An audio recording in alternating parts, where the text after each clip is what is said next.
ছেলে শুভর আবদার ফেলতে পারেননি বাবা, তাই ট্রেনের ছবি ও ভিডিও করার জন্য ছেলেকে নিজের মোবাইলটি দেন বাবা মোহাম্মদ কাউসার মিয়া। তবে এই মোবাইলই যে ছেলের মৃত্যুর কারণ হবে তা হয়তো কেউই ভাবতে পারেনি। প্রত্যক্ষদর্শীরা জানায়, রোববার সকাল 10টার দিকে পারভেজ, শুভ ও মোনায়েম ব্রাহ্মণবাড়িয়ার ভাদুঘর রেল লাইনে দাঁড়িয়ে ঢাকা থেকে চট্টগ্রামগামী সোনার বাংলা ট্রেনের সঙ্গে সেলফি তুলছিল।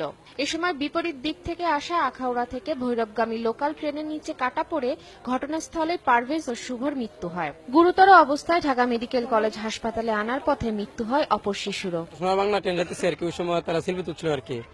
সময় তো যে সময় এদিক এভাবে সুত হচ্ছে আর কি, তো এরা নজর তো এই ট্রেনের মধ্যে, ওই ট্রেন তার নজর নেই আর কি।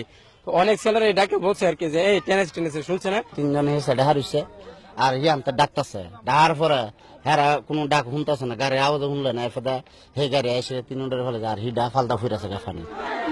3 শিশুর মৃত্যুতে শোক নেমে এসেছে পুরো ভাদুঘর এলাকায়। কান্নায় ভেঙে পড়েছেন স্বজনরা। মোবাইল ক্যামেরা না কিতা করতে গেছে আর 3-4টা মিল্লা, তারপরে আমি কইতারি না, আমি জানিও না, আমি ঘরে ছিলাম। বেড়াতে হওয়ার পর আর কি সকালে খবর পাইছি আমরা যে এই অবস্থা, ছবি নাকি তুলতে গেছে, যাওয়ার পরে বাচ্চারা মারা গেছে। নিহতদের লাশ ব্রাহ্মণবাড়িয়া সদর হাসপাতালের মর্গে রাখা হয়েছে।